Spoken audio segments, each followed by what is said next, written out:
So on the day of testing, no food, tea, coffee or any stimulants can be consumed 2 hours beforehand. And no exercise on the day.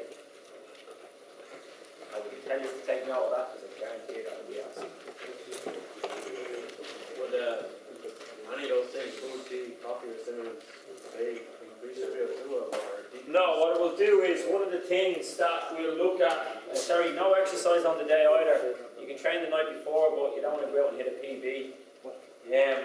One of the things that we look at would be your calorie expenditure to suit heart rate. So if you've had a meal and your body's metabolizing it, you're going to have a higher metabolic output. You're also a lot more susceptible to get cramp during the test. So you just don't really want to stay away from it. It won't increase VO2 max, but it can negatively affect performance. And then exercise is going to turn you, break you down early as well. So if you want to train on the day. You can have water right up to time of test. Water's no problem. What's the reason for the stimulant? Sorry? What's the reason for the no stimulant? Again, it will change the threshold. It can mess with like if you have stimulant as a coffee, it can just change recovery times, how the heart rate reacts. You want it as true of a value as you possibly can.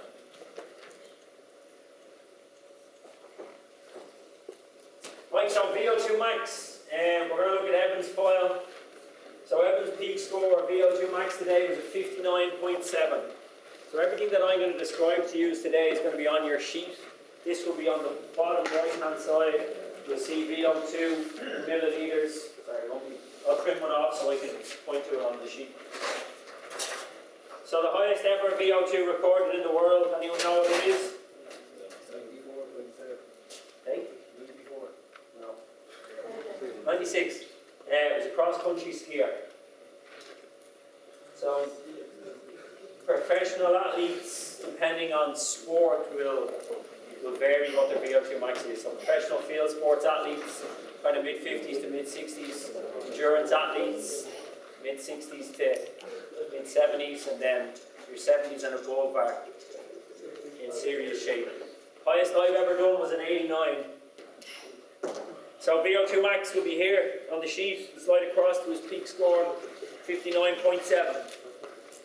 So we can see from that score, if we drop down to the graph at the bottom, in order to get into a superior category, Evan needed to get over a 52.4, which he has. He got a 59.7. So that's milliliters of oxygen per kilo weight of his body in 1 minute. So if he gains weight or loses weight, he's going to have a negative or positive effect on his VO2 max. So that's one thing that always needs to be taken into consideration when you're working with athletes over a long period of time. They can come in and their VO2 max can be lower, and they think that they've become really unfit or they're not as fit as they were. But then you see that they've put on a stone, they've put on maybe a couple of kilos. So the VO2 max will be changed through weight. It's really important. And then if you test intermittently throughout the season, pre-season, mid-season, end of season, again you're going to have different weights, so your VO2 max will be different. So it's a good score. So high ability to transport oxygen to the working muscles. He has a big tank, he can utilise it. As a result of having a high VO2 max, he'll have a high threshold. So you can gauge on it. If someone gave me this and said what will his threshold be like, you can gauge that it would be a relatively high threshold. Female athletes, 50s field sports, again 60s endurance, 70s above would be serious athlete. But there's one thing having a high VO2 max, the other thing is using it. So if you don't train smart, you can have a VO2 max that's really high, but it's going to be pointless. You're not going to stimulate the body the right way. A lot of times people come back, like Evan pushed himself to an absolute limit there. If he comes back in 3 months' time, his VO2 max might change. But his efficiency will, his recovery will, his threshold will, his speed will. And that's the important thing, and a point you'll hear often, and I hear it quite often, is that VO2 max is a very poor indicator of performance, and it's not going to give you any gain in training. The statement is true enough, but what you're going to get from is everything else that we're going to discuss with your stimulant, or your thresholds, your breakdown speeds, everything like that. That's what you want to change. You want to change your efficiency as an athlete, your VO2 max. If you scored really low, if he came in and scored a 30 today, yes, he can massively change his VO2 max, but he's not going to come back and score an 80. I can tell you that right now. It was peaked off. So professional athlete scores, do you know? Obviously I'm sure you all know Lance Armstrong's score. on or off drugs, I don't know what it was, but 71, 76, that type of thing. And you know any weird or unusual scores, just to discuss them? Right. Peak heart rate, 213. It's a high heart rate. One of the highest I've seen. But we knew from the get-go it was going to be high. 5 minutes into the test, I told you it was going to go over 200. So that theory 220 minus your age is a very, very, very rough and crude calculation for your general population. If you have someone starting in sport that's 50 years of age, never exercised and is overweight, and you just ignore that, there's a good chance that it will cause problems. But Evan's training multiple times a week, he's young, he's fit. I've no problem with his heart rate getting over 220. If that was the case, we would have stopped the test at 200, which was a long while before the test came to an end. So you want to push an athlete as far as you can. As long as it's safe, so we would have stopped the test at 13:45.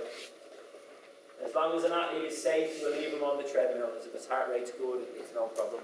Now, unfortunately, I have stopped 5 tests, as I said. 3 of them had underlying heart conditions. So it was good that we stopped them. 2 didn't. They were given the all clear. Where you see problems is when heart rates elevate and then drop and then elevate and then drop. It can drop 20, 30 beats in a second, and you wouldn't necessarily feel that because we've live heart rate, you'll be able to see it. You also have the other side of things where someone has a really, really, really low heart rate. So I've never, ever, ever achieved what my so-called max heart rate is. I simply can't achieve it. It doesn't mean that I'm not pushing myself to an absolute limit. I just can't get there. I've never got my heart rate over 168, ever. And it doesn't, as I said, I am training hard to try and do that, but it won't go. So you have training partners that come into you and they both run sub 40 10Ks, and one of their heart rates at 196 for the duration, the other guy's heart rate's at 170. And the guy at 170 thinks that there's something wrong with his training partner. Or we all work off the same data. So everyone in this room isn't going to get a heart rate to 214. You're different ages, you're different heights, you're different weights. So your heart rate is an individual thing. You must be really aware of that. Recovery percentage. So first minute recovery was 20%. Good or bad? Anyone know? Pretty good, isn't it? Hey? Pretty good, isn't it? Yeah. We're looking for 12% in the first minute. Second minute, you're looking for 30%. He's 41. So good, strong recovery. Heart rate got the signals to drop off straight away. Sometimes you see problems with this where the heart rates don't get the signal to drop off, and you know there's a big problem when that heart rate doesn't recover. His heart rate saying at 214 for that 2-minute recovery would be in serious trouble. So it is a good, strong recovery. And that is one of the first things that will change when someone is off season. So anytime someone comes into me, I'll ask them their sport, how active they are, what they're doing. And if they say, oh, I've taken a couple of weeks off or I'm off 2 months now, you know straight away that the recovery percentage is going to be down. So that's something that you monitor. And this is something that's very, very important in, and again, I'll refer to the MMA world as an example. If they have a 1-minute recovery, you want that recovery to be as high as you possibly can to get you back functioning aerobically. So the recovery in the first minute, we'd like it to get back down below 189. 190, it's a pretty good recovery. So the quicker your recovery, the quicker you're back working aerobically. So the 2 different energy systems, aerobic and anaerobic, to me, this is the crucial thing that anyone takes away from testing, is the understanding of aerobic and anaerobic, why the body changes systems, what you're going to achieve when you train the right way. So the 4 zones in the centre of your file are Evan's workout zones. So the low zone, 94 to 155. His body is so comfortable here. His fuel is purely oxygen. There's no debt. There's no byproducts. He's really comfortable. So what you do in your low zone is recovery sessions. So warm-ups, cool-downs, or an active recovery session. So often overlooked, massively underestimated, the benefit of recovery. We all just want to go out and smash ourselves and train really hard. On Sunday, I have 54 people running the marathon. We have a private Facebook page put up for them, and we gave them all their runs. And at the start, everybody just moaned and whined about this recovery run because it's so slow.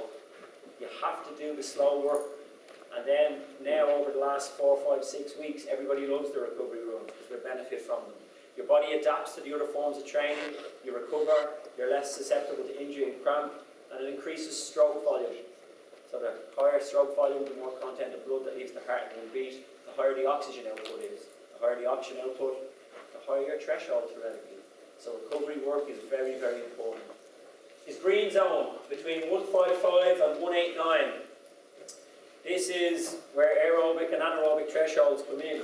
So at 155, his body starts to use a mixture of oxygen and glycogen. It's not heavily reliant on either or, but there's a good mix there, a small bit of byproduct production. So his blue and green zones are fully aerobic. So aerobic means he has enough time to inhale oxygen, fill the lungs, lungs into the bloodstream, heart pumps the blood to the working muscles, and meets the demand. And as long as that demand is met, body's comfortable, you're really, really happy. So right up to 189, Evan can do all his endurance work. So his long runs. And this is where I think he's under training. So I would pretty much guarantee that, based on what his paces are, and based on the pace he broke down today, that you're running the majority of your 10k aerobically. So you have a lot more to give. A lot more to give. But he's not training the correct way. He's probably not stimulating his body through intervals and tempos. So intervals and tempo sessions, they only get done above threshold. So at 189, his anaerobic threshold occurs. So we know once AT comes in, his body now no longer uses oxygen as its main fuel. It starts to tap into its backup energy, glycogen, stored in our muscles and our liver. 500 grams approximately. The studies now are leaning on kind of 700 grams to a kilo, 1,000 grams of glycogen stored in the body. Now it's not, when you think about a kilo of glycogen, it's not like a kilo of rice, it's a liquid. So you'll store it in the body and you'll tap into it. Now the negatives is you're highly inefficient, you produce a mass amount of byproduct, you increase your ventilation, you get out of breath quicker, your calorie output goes up. But the biggest negative is you're in debt. You owe your body oxygen. So you will be forced to slow down. So luckily enough for Evan, his threshold is really high. It doesn't occur till 189. So in the high zone, he does tempo training. So tempo training is a prolonged period of training that you describe as uncomfortably comfortable. You know you can do it, but it's going to put you under a bit of pressure. You're talking 20, 30 minutes here, where you might do 4 or 5 kilometre repeats. You put an effort in, you stimulate the body. So what you're doing is you're putting yourself under pressure to know what it feels like to be in that negative state. Know that the body's fighting you, you get to learn to deal with it. And then the last zone is intervals. So intervals are max effort. So much of a max effort that you cannot sustain it for greater than 60 seconds. So people tell me they did 3 kilometre intervals. You don't do a 3 kilometre interval because you simply can't maintain the pace that you're going to hold on your interval. So when you start to stimulate the body the correct way based on your data, you get improvements. You increase your anaerobic threshold, you increase your speed at breakdown, you increase your recovery, you lower your overall heart rate because you become more efficient. The body doesn't need to pump as hard. These are the benefits of training smart with a heart rate monitor. And it works for all sports. It's not just, yes, your endurance athlete is going to take a lot away from it. But every sport you can take away because you're going to start to train the body the right way. The whole understanding of aerobic and anaerobic, what it means, what it does, and why we do it, is the most important part of the lecture, of when anyone comes to pay for a test. If they don't understand the whole aerobic, anaerobic system, it's pointless. I always ask them, do they know what I've talked about when they leave? And they say, yeah. And then you get them back in 4 months later for a retest, and their data's down. And I say, why is your data down? They say, I didn't really know what you're talking about the last time. No, it's pointless. It's absolutely pointless unless you have an understanding of this aerobic and anaerobic training, and it will come in for all your sports. So sport-wise, threshold-wise, aerobic and anaerobic systems, do you have questions on it? This is the area you should realistically have questions. Happy out? Right, calorie requirements. If you were setting a training plan for Evan, then what would you include? Okay, so Evan's goal is Under 40 minutes. so under 40 minutes, 10k. How often do you train? 3 or 4 times a week. And what type of training do you do? Like 2 mile runs, and then like 5 kilometre run, take a full recovery, then another 5 kilometre. What pace are you doing that? Roughly 20 minutes. Maybe a little longer probably for the first one. 20 minute 5k? Yeah. Okay, so He doesn't know at the moment if that's aerobic or anaerobic. So the first thing you get him to do is get a heart rate monitor. And then you structurally train. So we know that he's capable of running aerobically up as far as 189. So on his long aerobic runs, we make sure that his body is up in the high end of the green zone. In order for him to perform at the highest speed he can run at, he's got to do a bit of that 10k anaerobically. So we need to start to do tempo work with him, knowing that he's above that 189, and he's stimulating his body. Probably what's happening in race day is he goes out to do what he so-calls a tempo run, and you're not running fast enough. Then on race day, he steps up and pushes really hard. Adrenaline, the field is pushing him on, and all of a sudden he breaks down. His body has no knowledge of what it feels like to be in this oxygen debt for as long as he is. So you structurally train him. I would do a lot more aerobic base work with him because his threshold is so high. If his threshold is really low, you do a load of interval based stuff to stimulate the body, increase aerobic base. Because his threshold is high, we do a good bit of aerobic base building. So over a couple of weeks, make sure he's comfortable running 5, 6, 7k high-end green zone. So you do more aerobic runs. So how often do you say you're training in a week? Okay, so you break it down. Definitely 2 aerobic, 1 tempo, 1 interval. And then when you start to see the results, quicker gain in recovery, heart rate comes down, you start to see the pace that you're holding at this increases. That's when you know it's worked. So you start to put more intervals, more tempos in, but it is sport specific. First thing you do is get a heart rate monitor, because he's training blind. That's what he's doing. That's what I think is letting him down. I don't think he'll have any problem dropping below 40. You realistically would. So different sports, some people break down really, really early and have an ability to maintain the uncomfortableness. So an MMA fighter, a Muay Thai fighter, a boxer, they will predominantly turn anaerobic early, but they have an ability to deal with it because that's their training. It's all anaerobic training. They know what it feels like. So thresholds, happy out, aerobic and anaerobic. What heart rate monitor would you recommend? Okay, so 2 leading brands are Garmin and Polar. Garmin you will pay through the nose for, because they'll tell you what time it is in Africa and what distance you ran over there. It means nothing. You want a heart rate monitor that tells you your heart rate. Polar, the brand that I have here, Polar, will have, for €123, you get a Bluetooth heart rate monitor with strap, goes to a watch, your watch becomes a USB key, and it's Bluetooth, so everything just downloads. If you're in a room and you're doing Muay Thai, or you're doing MMA, you can just have your phone sitting over in the corner and you can have all your data. There's a brand that's after coming out to combat them called a Vo2. Right, they combat everything. They've come out with a new power turbo, they've come out with different treadmills. It's called a Wahoo. They're about €65 to €70 for a really, really good watch and strap. Now the new watch Garmin have come out, it just goes on the wrist. So a lot of people find these uncomfortable. Did you find it uncomfortable? Not really, it just felt like it's going to slide off. Okay, so it will feel like it's going to slide off. The older straps are made of a hard plastic. This is so comfortable. The watches that go on the wrist in my experience, tend to be inaccurate. A lot of people that wear them bring them to the test, and I say, look, keep it on you. Put it on your hand and I'm beside, and you'll be able to glance at it. And at the start, it's way off. When the blood gets really flowing, so what it's doing, it's measuring the content of blood flow, the accuracy increases. Your Apple Watches, your Fitbits, things like that, they're very inaccurate. Very, very inaccurate. I had a girl last week in Cork, she had an Apple Watch, and all she talked about was how good her Apple Watch was. And at the end of the test, we looked back to her Apple Watch data, and it was just atrocious compared to the data that had come off this. So by the time she left, she said she wasn't going to use her Apple Watch, which was great. But she came in, she knew her Vo2 Max, she knew her max heart rate, she knew her recovery percentages, and every single one of them were off. So how a watch can tell you your Vo2 Max is beyond me. It will gauge it off the time, but it can be so inaccurate. So if you are training and you want to get the best out of your training, obviously you have to get tested. But if you're working with athletes in the future and you're just gauging, oh, I think you're anaerobic, you have to get your athletes tested. And in order to track them, get a heart rate monitor.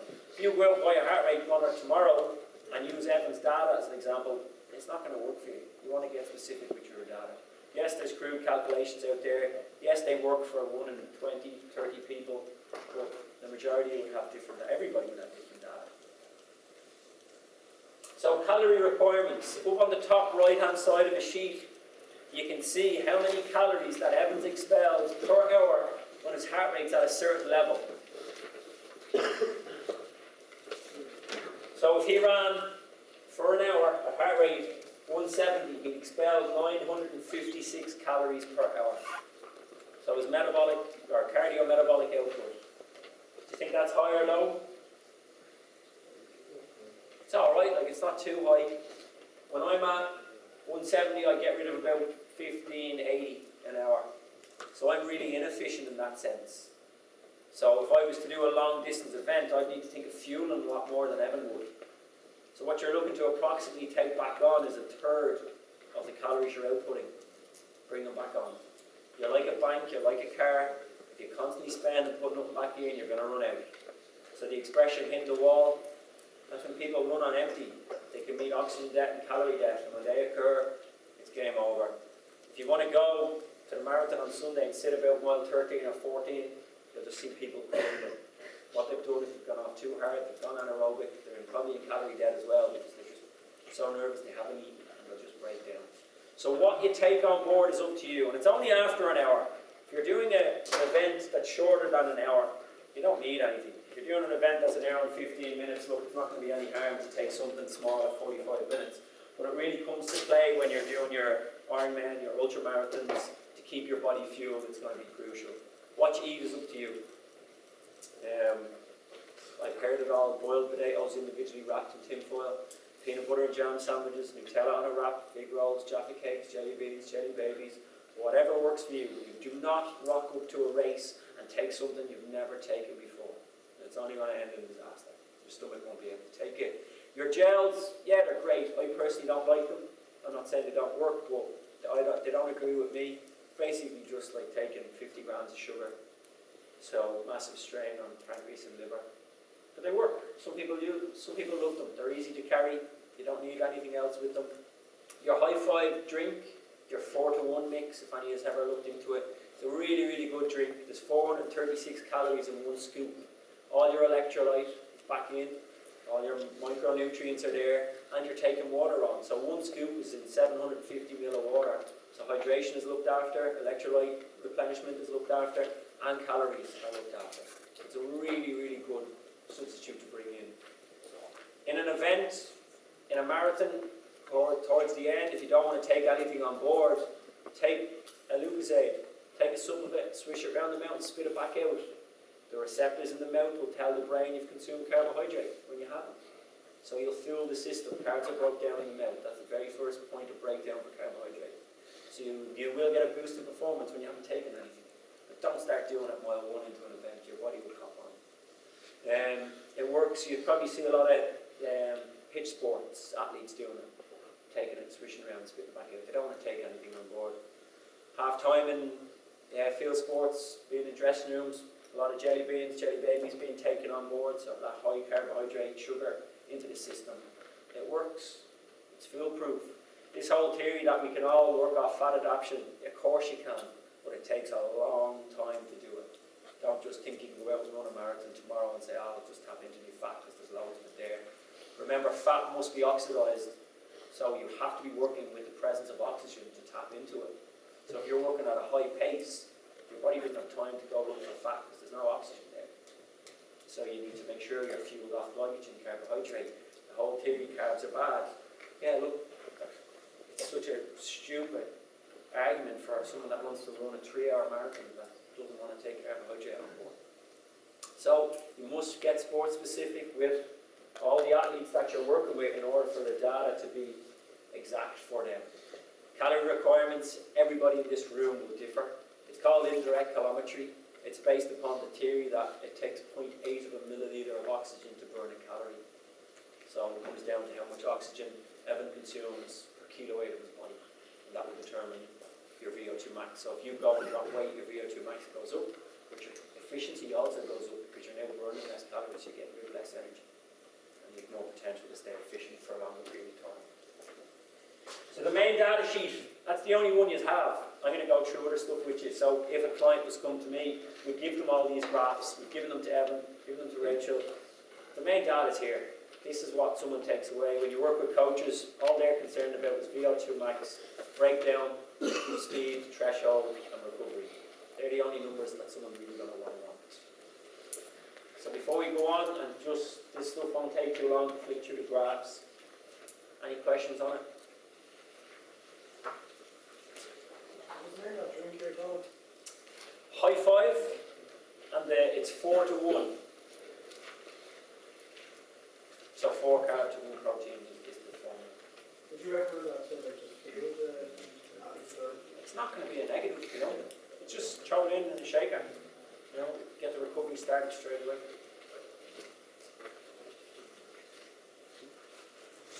Right, so what we have here, every 15 seconds you're given a printout of is heart rate is VO2. So first column is time, second is heart rate. The third column is what's called actual volume. So I've had people come in to me and tell me they scored a 3,000 in a VO2. They haven't told you their body weight. So what makes VO2 relevant is including body weight, and that's the fourth column. So relevant and actual VO2. On the far right hand side you'll see that FE percent just beside mode. And what that is, it's how much oxygen everyone's using. So in the air today there's 20.8% oxygen. We want him to use as much oxygen as he possibly can. So we want the smallest numbers to come out. So as the test goes on, we want him to use more and more oxygen. And you know what average usage is? Hey? 4% is average. So 16s you'd be looking for to get. He's down scoring 15s. 15.5, 15.4. So he's using 5% oxygen, so the internal work of the lungs is good. You've had athletes that come in and use 7%, 7.5% is the highest I've seen. And you know that they are a really good aerobic athlete. They've really, look at genetics and play it. It's weird, like you have athletes come in, they smoke and they get 14% oxygen, 6% usage, you know, it just makes no sense. A lot of times what's affected with an asthmatic is the alveoli within the lungs which withdraw the oxygen. And you can see that gets affected. People come in and they score a really low percentage of oxygen usage.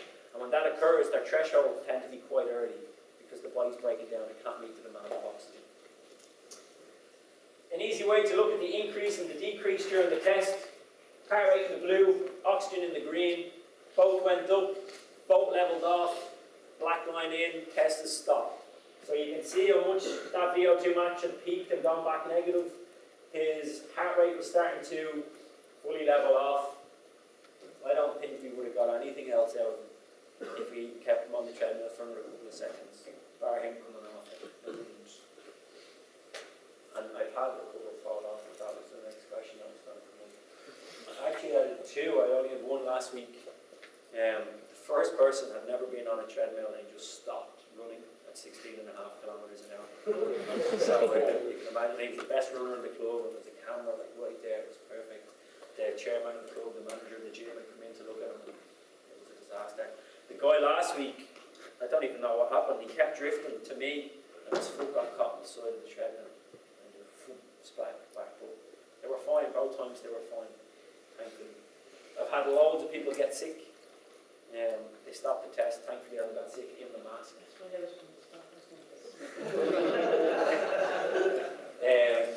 You just get the mask off, get the mask off, and just run outside and get sick. It happens a lot more with bike testing. I've seen people get sick a lot more with bike. I don't know if it's the higher production of byproducts that gets produced. I don't know. I haven't done a study on it. What dictates threshold? So previously, and you're probably asking, Vo2 Max gets done by lactate. Once the body gets more than 4 millimoles of lactate in the blood, we know that lactate threshold has occurred. What we're working on today is called VT, ventilatory threshold. So when your body produces these byproducts, you start to exhale at a much higher rate. What we're picking up here is everything that you're exhaling is being measured. So when that green line at the bottom starts to elevate, the machine has picked up now that the ventilatory threshold is picked up. A lot of byproduct production is occurring, and the machine identifies the exact moment that the change in gases have occurred. So you can see once that green vertical line comes in, his waste product massively increases, starts to go up. For a very short period of time it leveled off and then spiked back up again. A lot of times you come in and you have athletes that ventilation threshold will come in early, and then that line at the bottom stays quite level. So you know that they're they will get a gain very easy in threshold. Again, it's about stimulating the body the right way. Breathing pattern, so a lot of people struggle with their breathing. Evan's breathing is quite good.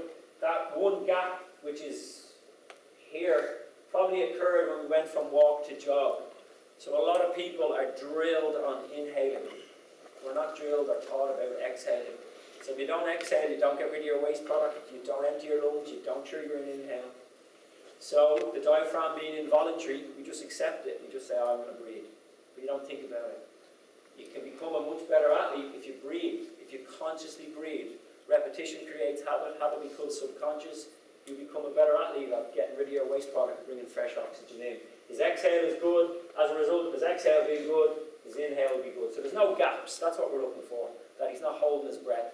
I had a guy that took 4 minutes off a 5k run from a 25 to a 21 in about a 3.5-4 week period by just changing his breathing. It was shocking.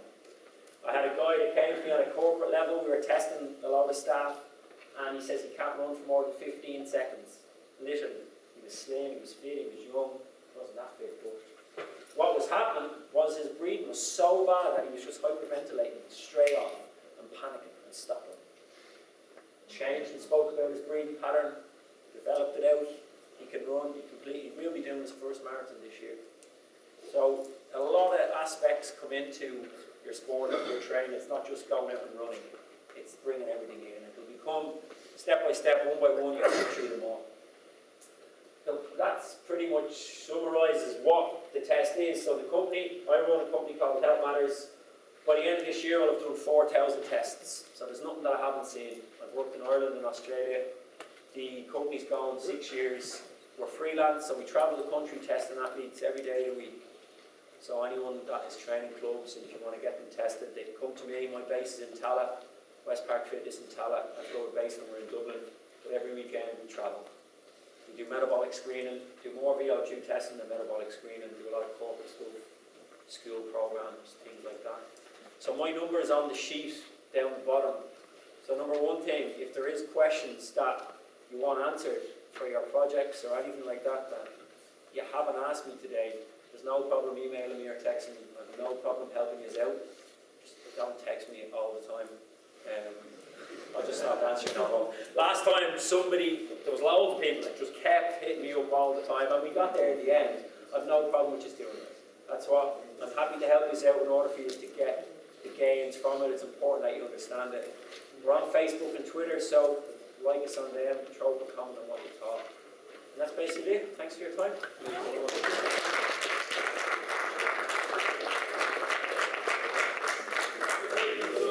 Not happy with the information you've got, you've got a proper information for your lab reports, so you've made on everything, all the protocols are went through, yeah? Will there be a way of getting the actual main copies of all your equipment that you use? Yeah. Yeah. I'll have to send it to you. Alright. I don't just have it off. Alright, that's good. So you get, hold on a second, you get 3 volunteers. 3 volunteers, right, really good, you're on, take the shuttle back to the sports lab. Alright, hold on. So there's a couple of these for you as well, so thanks to Sean for coming down. I know he's done a good bit, but I think that was really beneficial, really good for you guys to actually see what that happened, and hopefully in the near future that can do this a lot more in the college. There's 1 or 2 things for you. There's a couple of opportunities for you guys to actually gain experience. There's the Westmead Senior Footballers are looking for guys to help out volunteers to help testing in Athlone IT on Saturday the 5th of November. If anybody has any interest, just let me know. And also they're looking for placement opportunities, so placement students as well with a specific interest in GPS. Alright, so Westmead Footballers. If anybody has any interest in that, just drop me an email, okay? Have you guys any questions before we head off? Everybody got both sheets? Yeah. Alright, off we go, so.